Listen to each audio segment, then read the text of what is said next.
నాతో పాటు అన్సార్ ఉన్నారు, మాట్లాడించే ప్రయత్నం చేద్దాం. చెప్పండి, మీరు జెన్జీ మూవ్మెంట్ అంటున్నారు. జెన్జీ మూవ్మెంట్కి ఇప్పుడు ఎంతసేపు కూడా మీరు సమావేశం కూడా ఏర్పాటు చేసుకున్న సిచ్యువేషన్ కూడా ఉంది. ఒక పక్క బీజేపీ పార్టీలో ఉన్నటువంటి రాష్ట్ర అధ్యక్షుడు, తెలంగాణ రాష్ట్ర అధ్యక్షుడు రామచంద్రరావు ఇదంతా దిమాగి నక్సల్స్, వీళ్ళందరినీ క్లియర్ చేస్తాం, వీళ్ళంతా యాంటీ నేషనల్, పాకిస్తాన్ నుంచి ఫండింగ్ వస్తున్నట్టు కూడా పెద్ద ఎత్తున కూడా దీని గురించి మాట్లాడుతూ ఉన్నారు. ఎట్లా చూస్తారు ఇది?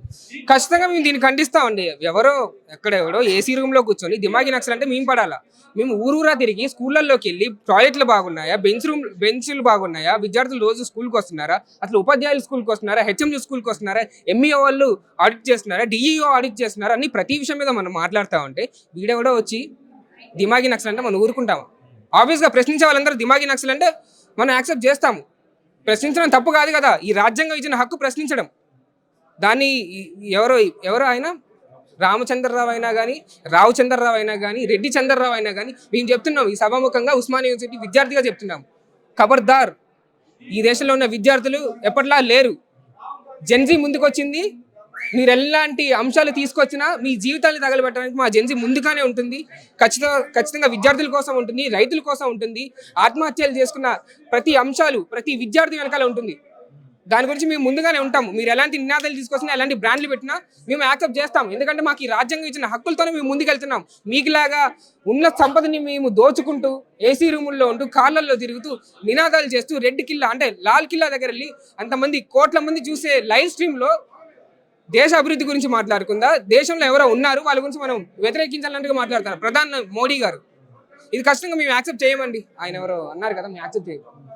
స్వయంగా ప్రధానమంత్రి నరేంద్ర మోదీయే దిమాగి నక్సల్స్ అని చెప్పేసి కూడా మాట్లాడుతున్నారు. మీ అందరూ చెక్ పెడతా అంటూ కూడా మాట్లాడుతున్నారు. ఎట్లా చూస్తారు? చెక్ పెట్టనే ఉంటుందండి. మేము ఆల్రెడీ యాక్షన్లో దిగాము. మాకు ఫుల్ స్టాప్లు ఉండవు. మేము వెళ్ళిపోతూనే ఉంటాము. జెన్జీ చాలా స్పీడ్. మీరు 6G అంటున్నారు కదా, మేము 7Gకి వెళ్ళిపోతాం. ఈ జెన్జీని మీరు తట్టుకోలేరు. 12 ఏళ్ళుగా మీరు నిశ్శబ్దంగా ఇట్లా కెమెరా ముందు మీరు మైకి పట్టుకున్నట్టు ఒక్క మీడియాతో కూడా మాట్లాడలేదు మోడీ గారు.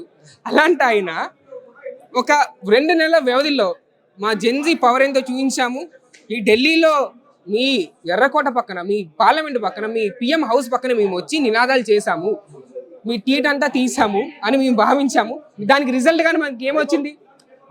అదే రోజున నైట్ ఫ్రెండ్స్ అంటూ వీడియో కాల్స్ చేశారు, ఫ్రెండ్స్ అంటూ రీల్స్ చేశారు, ఫ్రెండ్స్ అంటూ ఏయో తీసుకొచ్చారు. బట్ మీరు అర్థం చేసుకోవాలి, ఈ దేశంలో ఉన్న జెన్జీ ఒక ప్రాముఖ్యత పాత్ర పోషిస్తుంది. ఈ జెన్జీకి ఉన్న అంశాలు మీకు అర్థమై ఉంటే ఈ జెన్జీ ఎవరికి భయపడదు. ఈ జెన్జీ అందరి కోసం ప్రశ్నిస్తుంది. ఈ జెన్జీ రాజ్యాంగ విలువలకి కట్టుబడి ప్రజల వెనకాల నిలబడుతుంది. ఈ జెన్జీకి ప్రతిదీ తెలుసు. రీల్స్ చేయడం వచ్చు, రీచ్ అవుట్ అవ్వడం తెలుసు, రిజల్ట్ తెచ్చుకోవడం తెలుసు.